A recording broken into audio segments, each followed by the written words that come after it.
I know that I shouldn't throw this opinion out here, but I've said this before. I think when women use the restroom, it smells a little bit more foul. But that's just my opinion. But I'm not going to smell their underwear. That's just that's where my advice. It's somewhere in there. Get what you needed out of that.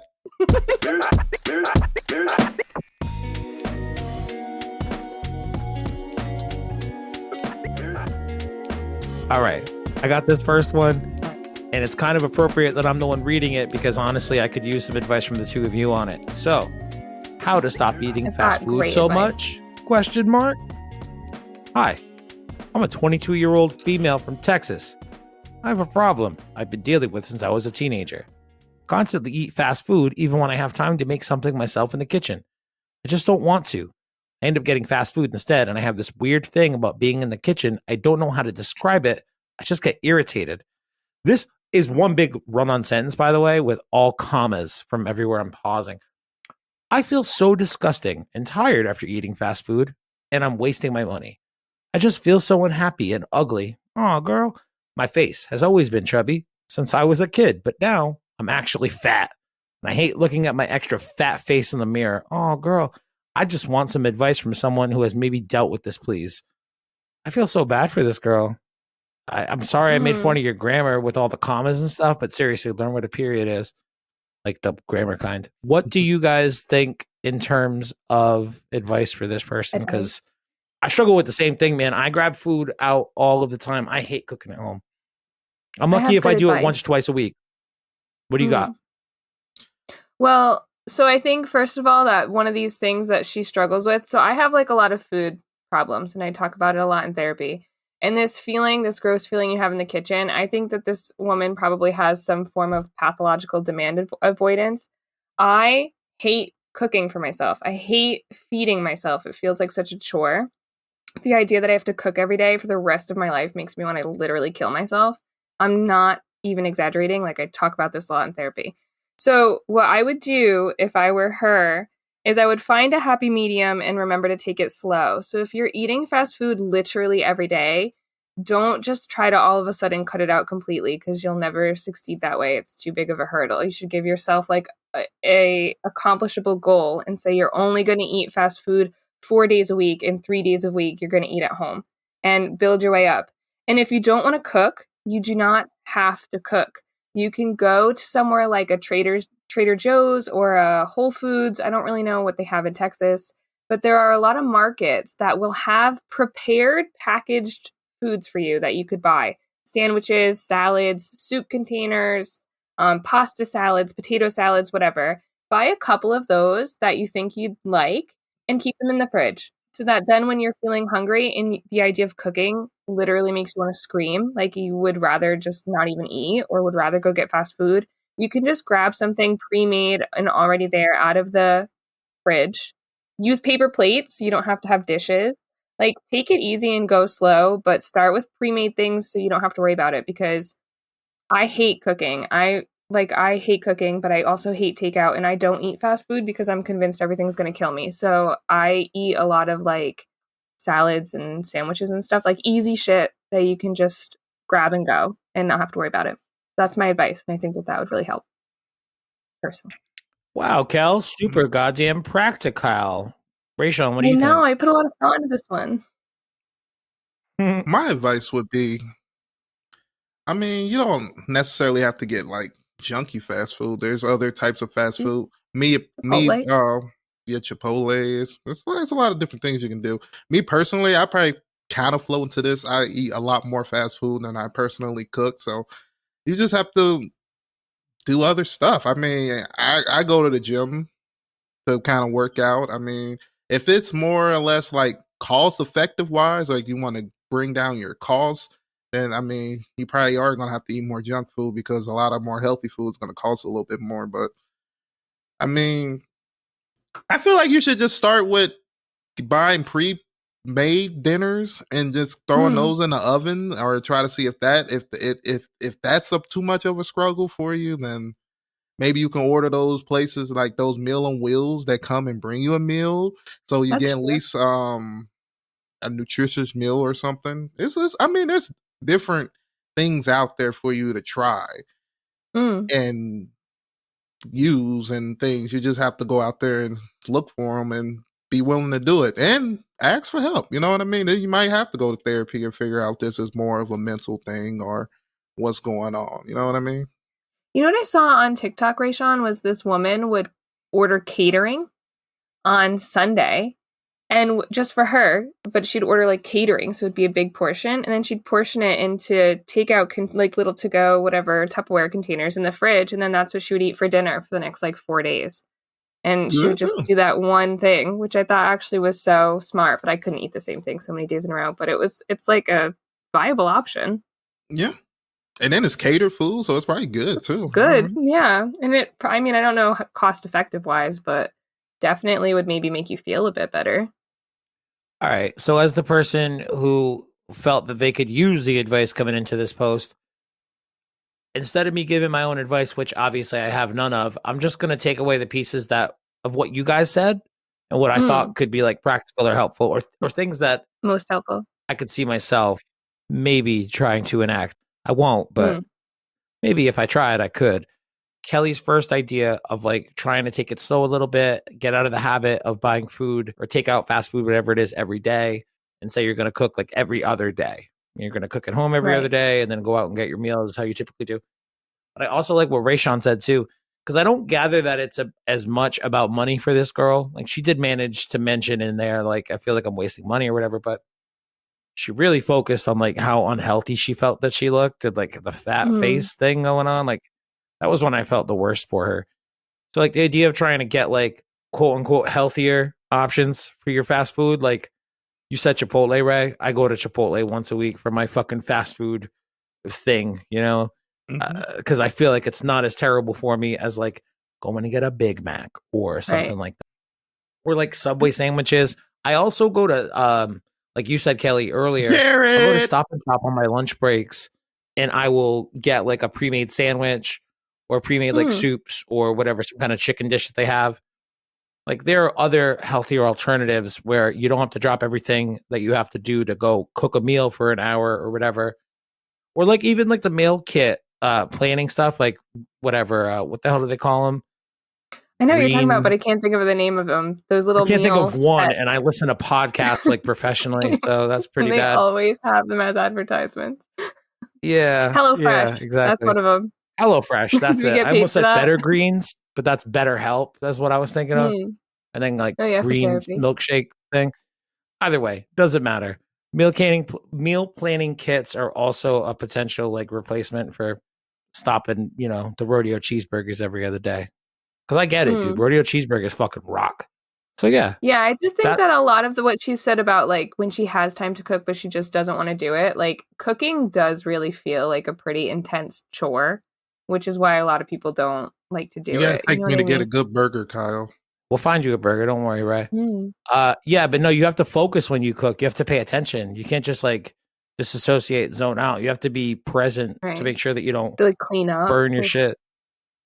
Yeah, and think of things you like to eat. That probably make cooking more fun. You know what I mean?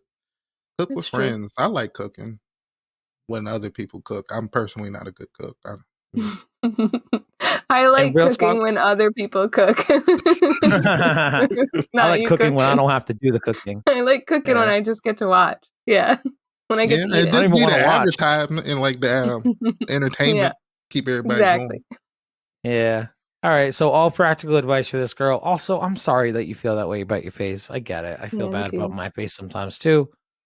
But we love you, Texas girl. Sometimes you got to use that as your motivation. You got to get out there and get the face you want. You know what I mean? Got to look in your mirror. You are your like, own self-critic, you know? Sometimes. Get used to it. If you're going to be fat, be fat. And embrace it. Why hate yourself? You might get 50 years of life. Might.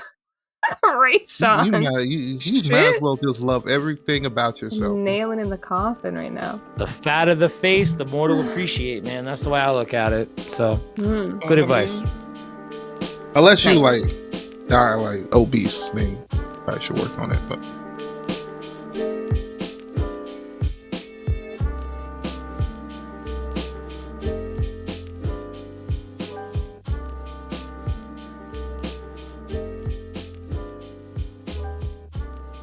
Am I the asshole for saying my terminally ill stepsister can't have my mom's engagement ring? My mom died when I was 7. Before she died, she gave my uncle, her brother, the engagement ring that their grandma bought for her to save for me if I, 20 male, ever wanted to give it to my future fiance or daughter. My dad remarried when I was 10, and his wife had 2 daughters. Evelyn was 12 and Amy was 3. I'm not all that close to either Evelyn or Amy, but there's no hard feelings there. Evelyn was diagnosed with stage 4 cancer last month. Her boyfriend proposed to her, and she had mentioned wanting my mom's engagement ring because of how pretty it was. Her boyfriend told my dad's wife, and my dad's wife told my dad. All 3 of them told me Evelyn wanted the ring and said I would get it back in a few months. Morbid. When she's gone. But it would be nice to fulfill this wish of hers given the circumstances. I know. What the fuck, I'm sorry, that's kind of funny. I was thinking the same thing the whole time, though. It's like, you're going to get it back, dog. She's dying. I said she could not have the engagement ring, but I would give them a photo to replicate it if they want. They didn't like that. I said no to giving her the ring. They told me I am denying my dying sister a family ring. I told them she's not my sister and it's not her family ring. It's my family ring. Evelyn has nothing to do with the ring. I asked her how she even knew about it, and Dad said she had seen pictures of it over the years and that he showed her the drawings that were made of the ring and the photos that my mom had kept around. That he thought showing the girls was a nice bonding moment when they were young. My dad's wife pleaded with me. She even had Evelyn write a letter for me to read saying how much she'd love to wear it and get married wearing it. My answer was still no. I'm getting shit from the 3 of them, my dad, his wife, and Evelyn's fiance. Am I the asshole? Fuck that sick bitch. It's your mom didn't leave that to them. I'm sorry if that came out wrong, but I just feel like, who the hell is she to be like, and then she don't even know your mom. That's the fucked up thing. Right. like, that's the whole fucked up thing. Your dad is a piece of shit for even letting this even get to where it got. He should have been like, nah, that's from my dead wife. Like, this is a whole different type of meaning. Then you about to hit that ring gonna be cursed. 2 people then died having that ring. Like, I don't want that ring after that. Like, I don't know. That's just my opinion. I was just thinking that. I was just thinking, how creepy that ring is. So weird afterwards. Like, you pry it off her dead finger. No, thank you. Oh, man. I'll be like, how did that fucking thing get? Raysean just set it out of the park for me. It's like, why do you want this ring again? Because it's my dead mom's ring. Like, yeah, you think it's pretty? Mom. Go get it known. Yeah. You never knew her. You don't want the replication thing of it. I mean, true. Like, I did think the same thing when I saw like the title of it. I'm like, dude, if she's dying anyway, just give it to her and take it back. But I could very easily see her one of 2 things happening. Either 1, she gets buried with her wedding ring on or her engagement ring on, or 2, her husband's like, oh, my poor wife. I can't believe I'm without my wife now. And then he takes the ring. Sells it. No, I get what you're saying, Kai. I get what you're saying. I think the same I don't think this kid's the asshole. I think he's actually kind of cool to be like, yo, this is weird. This is all convoluted. I feel bad that you're dying and all, but like, why do you want this again? Your line of thought here makes 0 sense. You want to get married? That's cool. We all support keeping your ground. You know what I mean? So a lot of people will like be like, just give it to him. Yeah, then like you said, Raysean, it'll be like the creepiest, like 2 dead people, 3rd time's the charm. I wouldn't want to give it to my fiance. It would be like a death curse. Raysean, I totally agree too that I think the dad is the biggest dick. Like, he, for real, as soon as it was mentioned, should have been like, I know it's beautiful, but that was special from my wife for my son, like for the future. Like, let's get you a really pretty, we'll go shopping and make a day of it or whatever. But like, no, like, he should have shut that down way before. Pop's just passed the buck like a dickhead. Go figure. Yeah, but I don't want to deal with this. I give you shit about it. Like, why can't you get this to my other daughter? Like, bitch, what? Like, I don't even know her, and I ain't gonna know her after 6 months. I don't even know her, and I ain't gonna know her after 6 months. Oh my god. They making jokes about it too. Like, what am I supposed to do? Gonna get it back. And then I'm gonna be like, how y'all gonna get it back? You just gonna take it off her finger when they say, oh, she pry dead? It off her dead finger. I don't even think I would want to be like, right? Doesn't your body like well or something when you die? Will they even be able to get the finger, the rings off the fingers? Yeah, rigor mortis. Rack your fingers off. She might be savage, like cut the finger off. Yeah. I'll be laughing. She can't feel it. It's fine. It's like one thing when it's like your mom's ring, you know, and she died with the ring. Like that's different. That's sentimental for you. But like your stepsister, it's just like, ugh, it's like creepy dead people jewelry. I think the real thing that messes with me is like she don't even know the person's ring she's taking it from. Like it's like, okay, the family ring. Fuck off. That's the thing that got me. It's like, okay, all right. He's a piece of shit. If the dad's the one that said that's the family ring, go fuck yourself. For real. Yeah. All right, so this is kind of a unanimous one. I got to be real. I read the title of it. I didn't read the whole post, and I was like, well, that's easy. This kid's a dick. Just give it to the fucking dead girl or the soon-to-be dead girl. Who cares? But now that we got all the context, it's like, nah, I get it. Way to go, dude. Stand your ground. Yeah. And I mean, I'm sure he must feel like a jerk because it sucks that she's got cancer and everything. But like for real, go buy a ring. Go buy a nice special ring. Whatever. Go use Make-A-Wish. I don't know. It's like, fuck. Ain't taking my dead mom's stuff. Yeah. Sorry, I'm drawing the line. Especially when this dead mom ain't even your dead mom. And then imagine, like, why can't y'all got no family ring in y'all family? You don't want your mom? Yeah, gang, you probably don't want that piece of shit. Also, imagine in the future being this man's fiance, and he proposes with this ring, and he's like, "Yeah, it was my mom. Like, my mom died with this ring, and also my stepsister died with this ring." I would be like, "No." Is it something with the ring? Like, that's what I'm thinking. Like, yeah, some Harry Potter shit right now. For real, that's like the start of a horror movie or something. Yeah, it feels like you should have it like buried in the backyard somewhere, like under a seal. Should we like trademark that idea? Sage, the family ring of death. Yeah, seems creepy. And that's a crazy thing that every person that has held this ring has died. Shit, I'm holding it right now. Everyone has worn it. That's so fucked. All right, so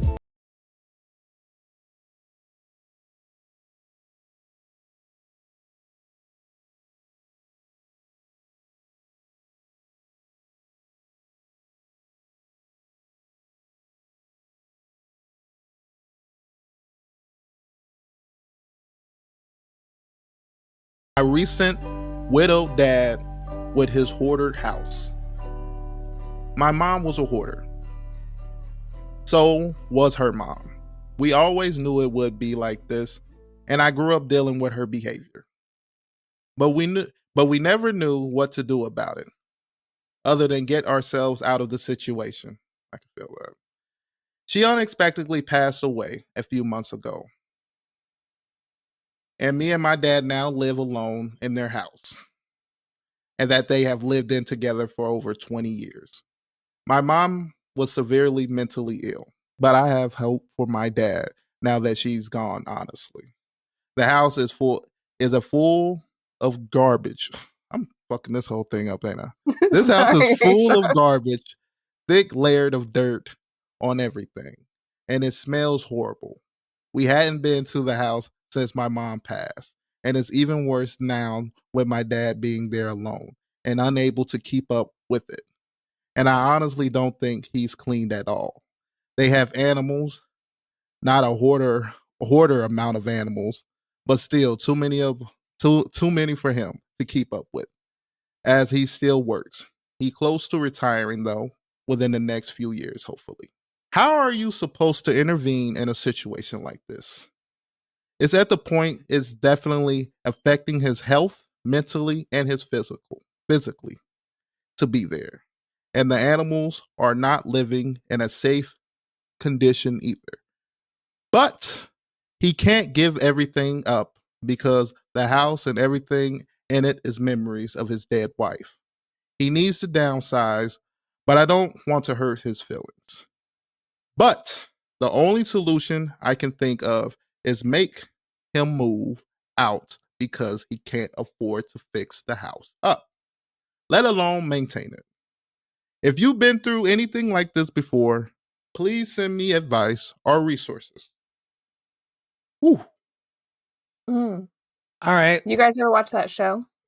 Hoarders. Yeah. I've probably seen episodes of it, but I never was infatuated with it or anything. You strike me as the kind of person who would love Hoarders, Kelly. Me? Oh, I mean, I watch it sometimes, but I don't have cable, so I don't watch it a lot. But you strike me as the kind of person who would stream it on Netflix. Oh no, I don't do that. I watch the same 5 shows over and over again. I can't watch anything new. I've seen Hoarders. I think actually I don't even know. I've never really been in this situation. I think my mom was kind of a hoarder. Like she kept papers from long, we have whole buckets just full of papers of mail just from long time ago. And every time she needed something, she got to go through every one of these fucking buckets. It can be a problem, especially if it's starting to affect them mentally and physically. But a lot of times, these situations, they hate throwing things away because everything has a memory to them. But I mean, the only thing you can really do is basically kind of force them to do what's best for themselves. Because a lot of times, a lot of people can't see it because of what they're blinded by. But when they get to the situation when things are getting really serious, then they looking at you like, dang, why didn't you do anything then? But it's like, when I tried, you didn't want to do nothing. Right. So I feel like sometimes you just have to, especially because it's going to hurt you to see what the house is doing to them and knowing that they can't take care of it. I mean, you could try to come there and clean it. Not clean, yeah. You could come over there and try to keep cleaning, but you can't keep up with that. It's hard trying to live your life. Now you're trying to go and try to help live theirs. The best thing I can do is basically try to tell them everything that they can do, try to get the house fixed up so they can sell it, and then try to get them in the best situation. And then if you have to, try to put some of it in storage and the stuff that he can keep and actually is worth something. And actually, I mean, you can keep some things that probably you would consider garbage, but not to them. You know what I mean? But it has to be a give and take. Especially if it's animal feces around and shit. I mean, sometimes I don't want to say call a state on them, but sometimes you got to do what you got to do. I was also thinking oh, sorry, Kyle. No, I was going to say, don't call the state on your dad. That's probably not a good look for either you or your dad. They're going to have questions and be like, all right, so why'd you let your dad's house get covered in fucking animal shit then, dickhead? This is elder abuse. Just throwing it out there. What'd you have, Kelly? I was going to say that I also was thinking you can call services that help with this, but it's probably expensive. I don't think that it's free. It definitely costs money. I think that if you have siblings, it sounds like he has siblings. I think that the best thing to do would be to come together as a group and discuss with him how serious it is. And then maybe the siblings could take a turn going there every weekend or whatever and tackling a specific spot of the house and going through and being okay, today we're working on the kitchen and going through the kitchen. And if you guys work together as a team, maybe you could help clear it out. I think that it's hard, to go through and throw things away. I mean, I'm not a hoarder, but I definitely understand having memories attached to things. It's hard to get rid of stuff. And I also feel things are going to be important later on. I'm I should totally throw this away because I haven't even looked at it in a year. But as soon as I go to throw it away, I'm but what if something comes up and then I need this and then I keep it? So it's kind of fucked. If you guys can get together as a group to kind of outnumber him, not bully him into it, but you might kind of have to bully him into it a little bit, It's sad. And I think that if it doesn't work out, you can't blame yourself though for the situation. You can only do what you can do. Yeah. Yeah, he's a grown man at the end of the day. Yeah. Yeah. And what makes it tricky for your dad's situation as well is that he is not quite retirement age yet. If he was just a little bit older and somebody on a fixed income with Social Security, living as a widower by himself, he could probably qualify for a lot of additional services in terms of people coming to the house to help him clean, take him out to go grocery shopping, help with things like that he can't do at an advanced age. But the thing is, he's still up and he's working, so I doubt he's going to be able to qualify for those services right now. So the best course of action, this is completely taking your dad's emotion out of it, is you guys somehow come to an agreement on when and how to sell the house and have him downsize, maybe with one of the kids or whatever, and try to get him some help in terms of dealing with the emotional damage that comes with leaving his house of X amount years behind with all the memories of his wife. Like, it's going to be a tough thing for him to have to deal with, but it just makes no sense for him to not deal with it for the sake of staying in this house that he can't maintain or keep up with, or maybe even be able to afford. Who knows? So downsizing is definitely the right way to go. So you and your siblings have to get on the right page in terms of, the message you're delivering to your dad, and then coming up with a strategy to help him, get that house on the market, get it sold, and where he's going to be after that. Because, when it becomes too much, it becomes too much very quickly. When you can't keep up with it for a while, it doesn't take very long for not keeping up with shit to become too much to keep up with or to catch up with. You know what I mean? Mm-hmm. Yeah. It builds up. Adds up. It'd be Sorry like if your one dad hates you after this. I mean, old people hate everybody because they're old as fuck. So honestly, I think it makes sense. He'll eventually open up and realize what you're trying to do, but it's probably going to take some time. Or he'll die in a bitter hoarder's house that smells like cat pee. Either way, your dad is getting what's coming to him. Yeah. Doesn't want to be buried in dirt or garbage.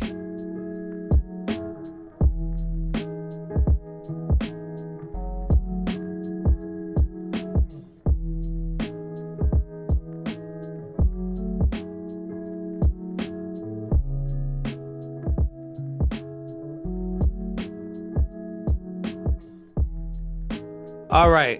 I'm glad I'm the one to be reading this one because I have the voice of a dude, and this dude seems to be struggling.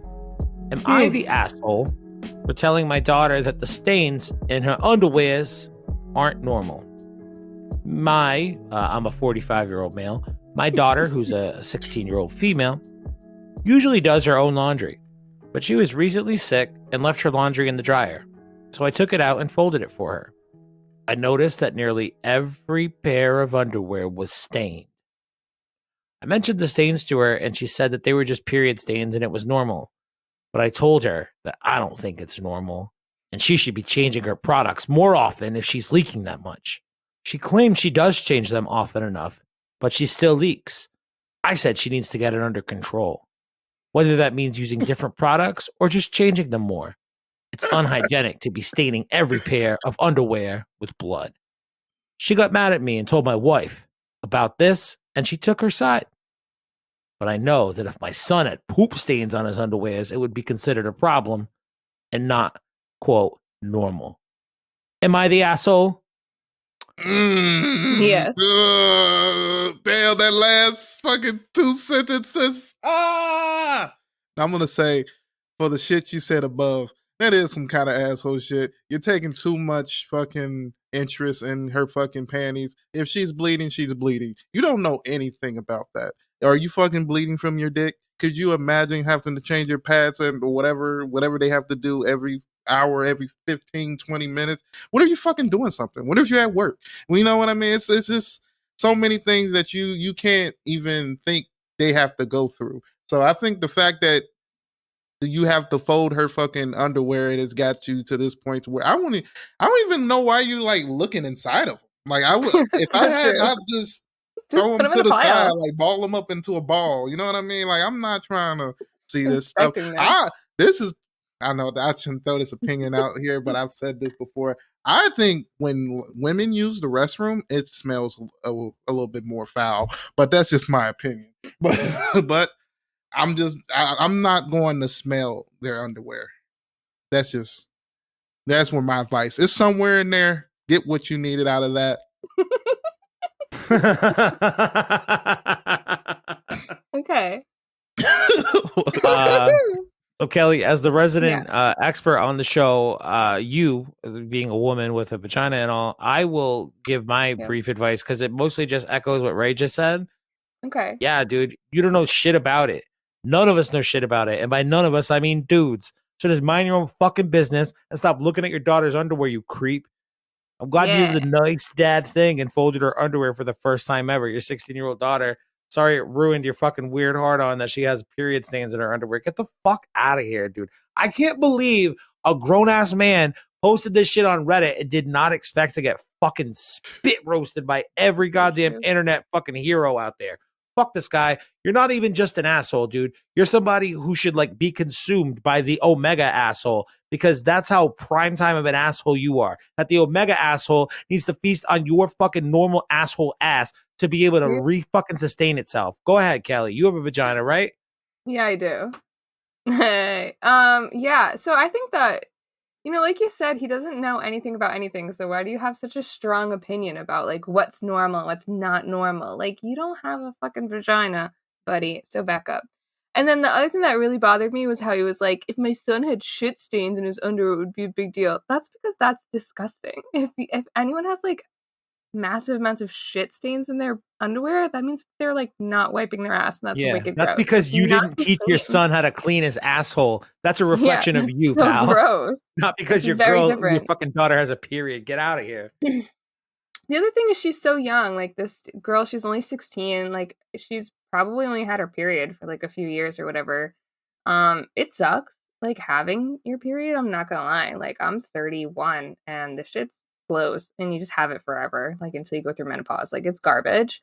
And it's super normal to have something like this happen. A lot of people I know have like particular pairs of underwear that they use just for when they have their period, and they like call them their period underwear because it's so common that, you know, like, you use it, not to be like TMI, I don't know if you guys don't want to hear it, but like a tampon, you like put it in, right? And it's supposed to last, like, I don't know, up to like 6 hours or whatever. I think you just laid it flat and outside of your vagina in your underwear. That's a pad. Oh, I'm serious? actually just saying. No, I'm not. But oh my god, I was so shocked. Yeah, that's a pad.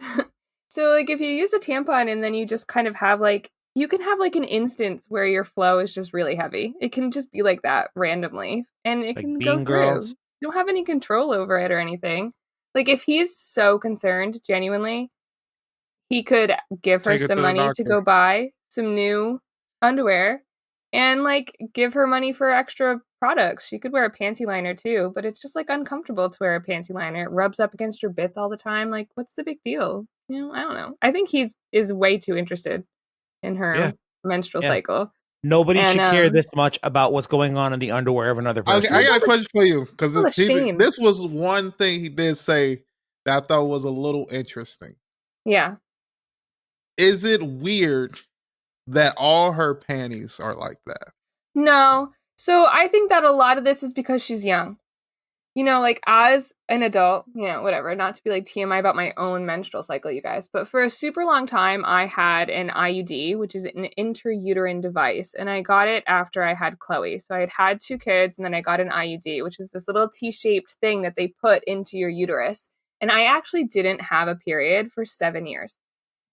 So I just never had to worry about it, like, ever at all, which was great in a lot of ways, but hormonal birth control has a lot of side effects. So when it was time for me to replace the IUD, I just didn't get it replaced, and I haven't been on birth control since. So I've like been getting my period, and I'm not really used to it, so it's not great because I went so long without having it.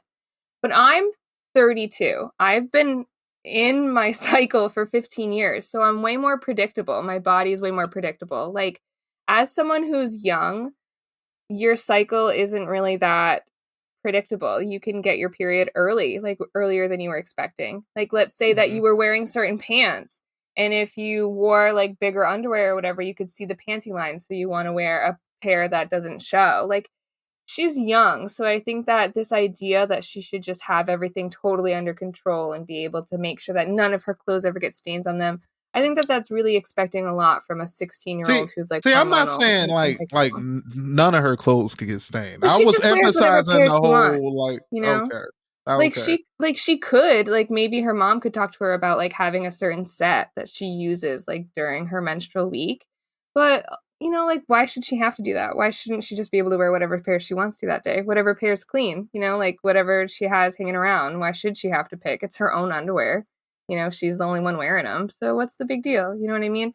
I do think that most people I know that are like older sort of have like pairs that they wear during the week that they So have their you think cycle. that's something he should say to her? Like, maybe I should buy you some panties just for this, or these No, should it's none be. of his No, I think fucking he should mind his business. own fucking business. I think he should read up on like positivity about the female body, because a lot of women go through a lot of shame with their menstrual cycle. It's something that they don't have any control over at all whatsoever. So like, you can't hold it in, like it's not like, like, No, I oh, said like, I'm not even saying. I'm like, no, should he like I know. create if he think this is such a situation, should he try to No. create a dialogue with his daughter? Like, maybe I should buy you some more panties, or maybe he should have his wife talk to Yeah. her about this. I Like, mean, is this something that's normal? Like, maybe she it should. is normal, I think. I think especially for her age group, I think it's super, super normal. Let me I think tell if you he what's wants to not have a normal. How dialogue, angry this fucking dude has gotten about Yeah. it is Yeah, not normal I think at the way all. he was talking to her part's was weird. fucked up. That's why I was emphasizing just that one little part, because Yeah. maybe that is weird. Like, I don't know. Like, I don't No, know I don't from think like it's that weird. that perspective, and Yeah. my Yeah. sister might be going through it, and I would never know. I wouldn't even Yeah. like. Yeah, because you're not a creep, like looking through her fucking underwear, inspecting it for stains, dude. This guy sucks ass. He's an asshole. I hope he gets hit by a fucking car tomorrow. That's my advice. Go walk across the street tomorrow during peak traffic hours. Get run over. Now, my advice for real is like read up some literature about like women's health and be understanding. Your teenage daughter doesn't need judgment from you over her natural biologic. She normally does her laundry herself. Like, she's not even normally having you do it. So why do you even care that much? Like, let her be. Yeah, right. The kid is sick, so you fold her laundry. And how do you make her feel better while she's sick? Make her feel you like shame her about being a lady. God damn, dog. Stay the fuck off Reddit, you idiot. Am I the asshole? Yes, you're the asshole. The reason you asked is because you already knew it in your heart of hearts. 46-year-old dick. Any final words? He just wanted to talk about his daughter more. So crazy. Yeah, exactly. He just wanted to let everyone know that his daughter's, becoming a woman. So weird. It really is. I mean, I think this is pretty normal, and I think he should mind his own business. I think he should mind your own damn business, Dad. Yeah, Dad, get the fuck out of here, creepy ass bitch. All right. You guys want to know a vagina fact? I guess now we have to. So yeah, go ahead. Wrap up the segment with a vagina fact. But the other thing is that women oftentimes have stains in their underwear if it's like a darker pair, because your vagina, most people's vaginas, is acidic. So you have like an acidic, like their vag is acidic. So it stains the underwear. It like bleaches them. So if you wear dark underwear a lot, you'll get like a lightish colored stain in your underwear from your vag being on it. Isn't that weird? Damn. All right. Yeah. No, the pH level of my pussy's fine, but I'm glad yours is doing some crazy science shit. That's what it's supposed to be. Backflips and shit. I don't know what's. Yeah, that's fancy stuff. Some acid pussy. Nice. Let me wipe this shit. Oh damn, bitch! That took my whole finger off. It burns.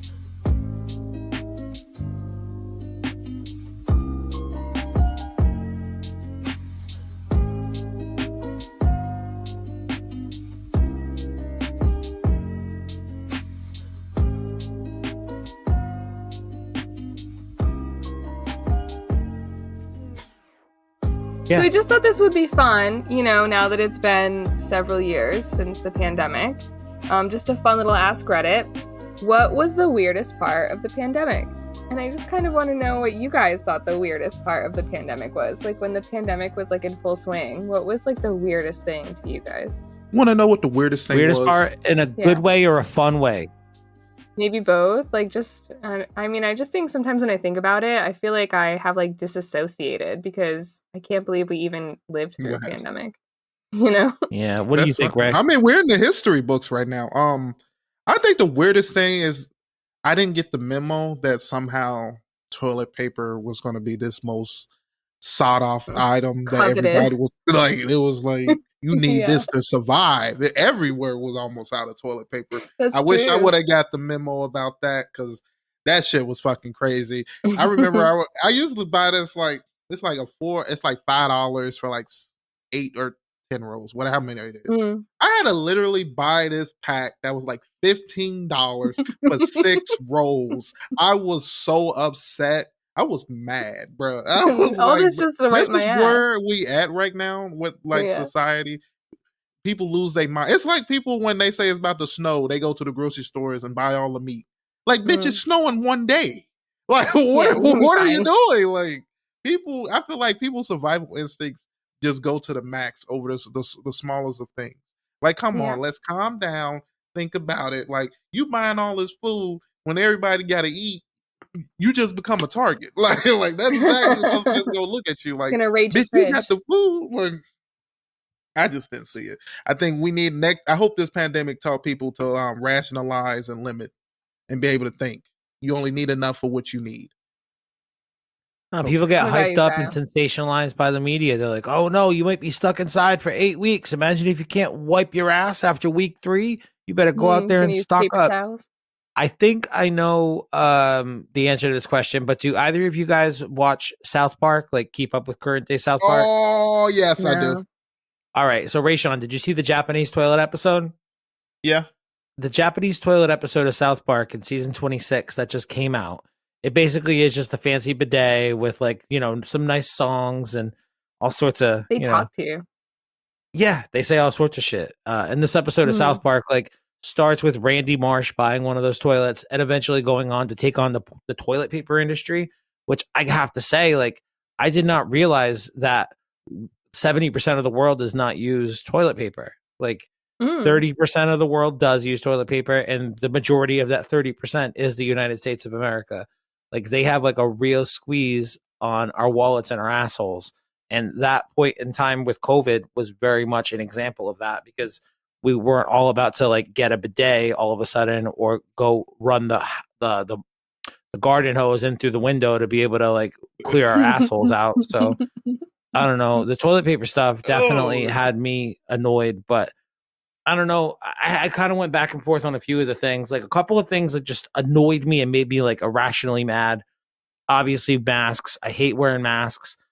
They make me feel uncomfortable. They make my glasses fog up. They make me irrationally angry. But we all had to deal with that. So not a very like common or it's a super common complaint, right?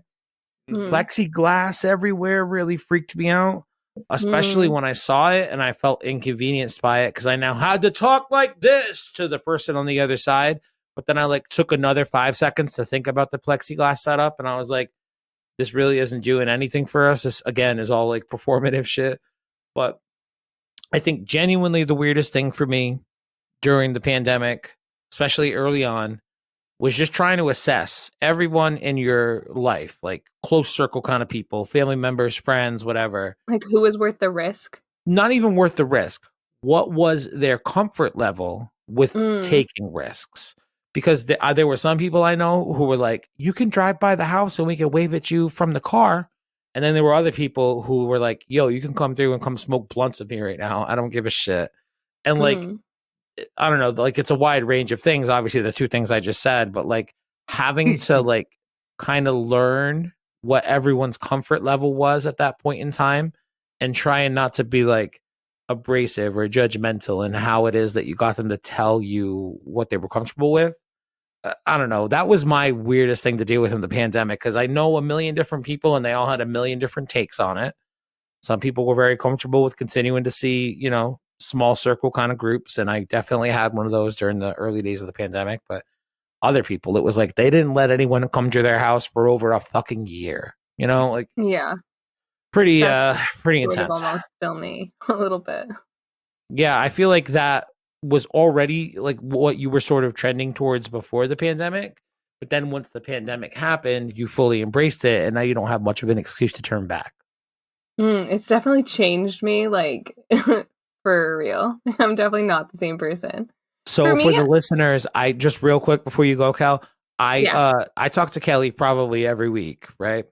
And I couldn't tell you the last time I saw Kelly in person, but I have to guess it was upwards of 2 years ago now, and probably close to 2 years. And Kelly lives like 15 minutes from me, so just throwing it out there. She don't leave the house, folks. Well, let's just like, let me paint you a picture of the weirdest part for me was the beginning, when people didn't really know like that much about how it was spreading because I had seen this shit coming from a mile away. I had already been stocking up on I remember being a when you crazy told person me about it. Kelly was the because I person to saw on warn me Reddit about coronavirus. before it came to the US, for Yeah. real, because I had seen it on Reddit and I'd been watching videos of China, people in China being locked into their apartments. Like, it was really scary. So I didn't know what to do. So I started to sort of stock up on some supplies just in case. And I was really panicked. And then, of course, it happened and no one really knew how it spread. So for me, it was so crazy because I have 2 kids and one of my kids has epilepsy. And the pediatrician was like, we don't know what will happen to her if she gets COVID. Like, this could be like deadly for her. We don't know. And I was like, fuck, right? And they were little. So for me, it was so crazy because I remember I just was doing everything possible to not bring it home to my kids. So I was crazy. I was genuinely batshit fucking crazy. And I think it's definitely still affected me because I would go to work. My office is more than 200 people and everyone worked from home except for 6 of us. We were spread out through the whole building. We couldn't walk around without a mask on. I would come home and I would immediately take all my clothes off and put them in the washing machine and take a shower because I didn't know if it like spread on your clothes. I didn't know if it was in your hair. Like, people were talking about like nurses would come home from the hospital and they would have to like shower because it would be in their hair. So I'd be so freaked out about that. And then the craziest thing I did genuinely is I would order my groceries. And then before I brought them in the house, I would disinfect them outside on my front steps. Like, I didn't want my kids to get sick. I was like so convinced that if like my kids were exposed to it, they would die. So I would I used Lysol and like wipes and stuff, and I would wipe off all of my boxes, like my jugs of milk, and let them sit and dry before I brought them in the house. Like, it was crazy. And I did that every time I ordered groceries for several months until they were finally like, oh yeah, it doesn't really live on surfaces. And then I was like, phew. You sound like But Mark yeah, I was doing Maron's some crazy manic ass shit. ass.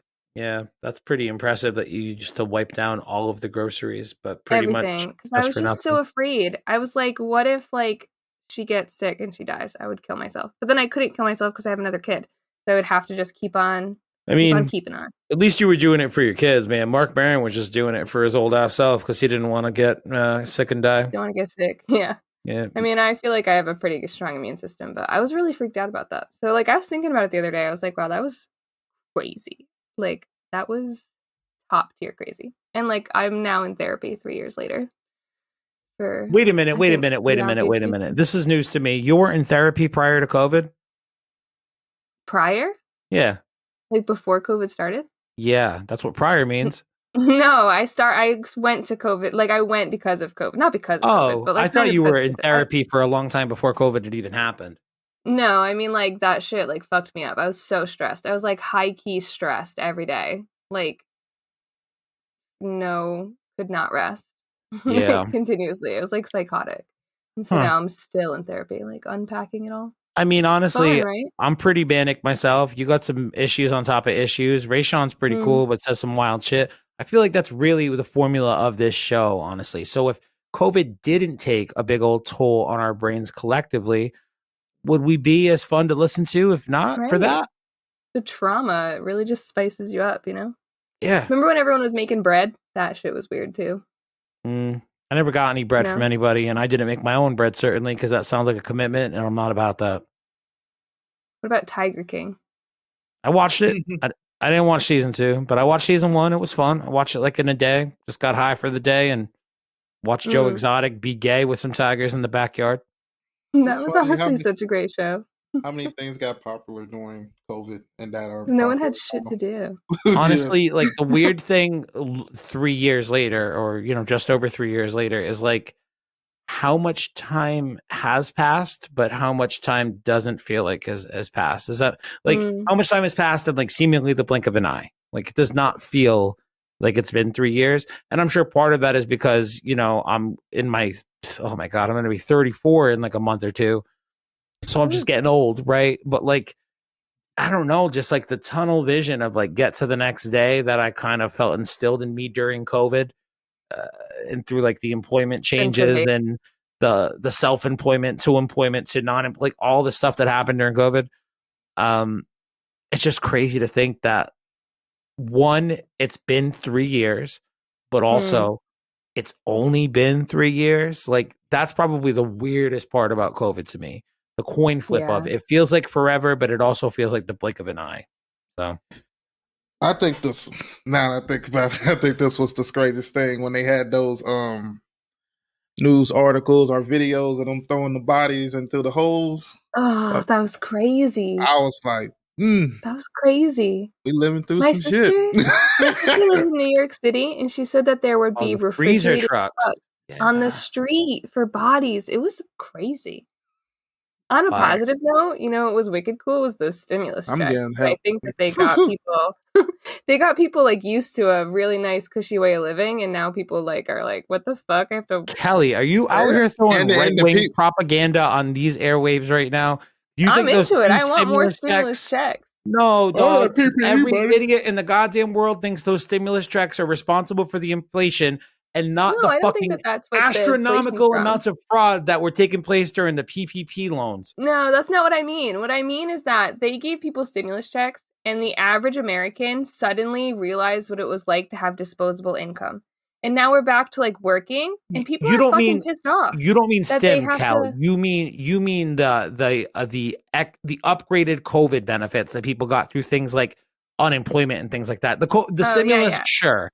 For like $1,400, $600 thanks Joe Biden. Like, yeah, that happened. But the inflated benefits from people who were going to make less if they were still working their job, that's when they were like, holy shit, this is what it's like when I get paid what I'm worth, even though ironically I'm getting it while I'm not working.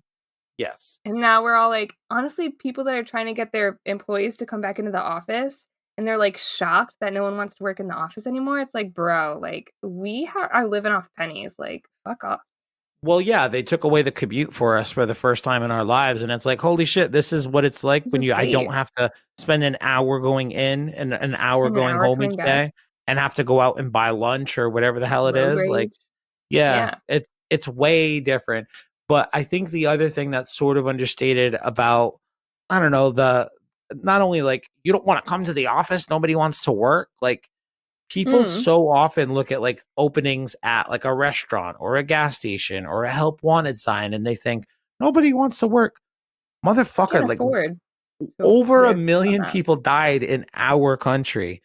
And who do you think those people were? In a lot of cases, old people, yes.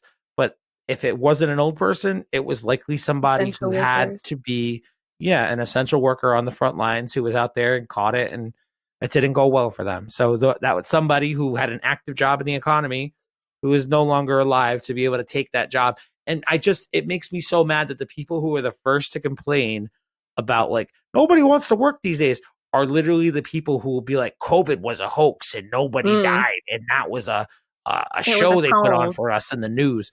Like, why do you think there are so many open positions in the fucking country right now, you dumbass? What kind of fucking detective work do I have to like try to get you to do to figure that out?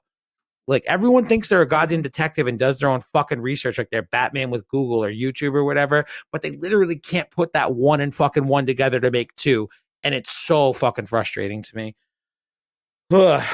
Anyway, that's a real fun way to round out the episode. Fun. Yeah, I'm angry. I'm gonna go fucking drink and punch a hole in the wall like a true Kyle does. Raysean, you ended the last episode angry. Dude, I didn't even end it. What do you mean? The blowjob jokes? Those were funny as fuck. No, we were talking about. When we went all the way to the bud light, you were kind of angry. Yeah, you know what it is, dude. I like strategically want to talk about political things at the end of a show, so that way the call to action can be fuck up the government, light shit on fire, be kind to your neighbor unless they're a fucking racist dickhead, in which case kick in their windows and tell them to move the fuck out. Nice. Too much? No, I think that was perfect. I think I'll be held liable for those statements.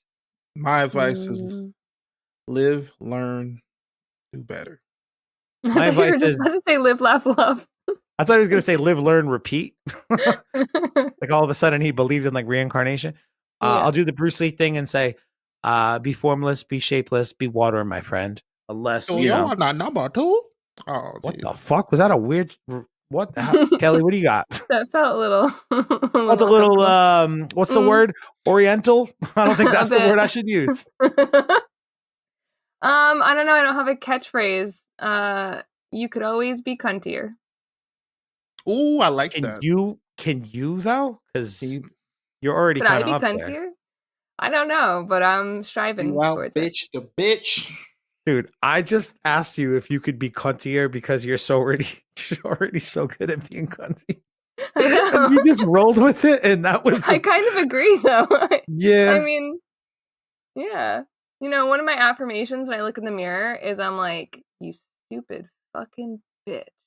But like in an affectionate way. I told a really funny story about you on Super Dope Kelly the other day. Did you really? What was it? The story was how much of a fucking weirdo you are, and how we knew each other in high school, but like we weren't like particularly tight or friendly or anything. Yeah, we you were like an acquaintance. Yeah. I knew you. I think you were in the chorus, right? And then you found out I had a podcast, and instead of being like, "Hey, Kyle, I'm interested in podcasting about anime as well," you just like joined the Patreon page and just gave me $5. And I was like, I know a Kelly. Kelly who now? What? And then I looked it up. I was like, hey, are you like trolling me? What do you do? Why? I haven't talked to you in 10 years. What do you want looking at my Patreon shit? She's like, nah, I like anime. I was like, that should have been a sign for the coming fucking relationship that we'd have over the next few years of you just being a genuine goddamn awkward ass weirdo all the time. Haircut and all. Oh my God, stop it. I know. You want to make it weirder? Is that like after I listen to your podcast, I probably listen to you talk for like 6 hours straight. Like I listened to a lot of the episodes in a row. And then you were like, hey, and I was like, oh shit, he knows I just listened to so many hours of this. How embarrassing.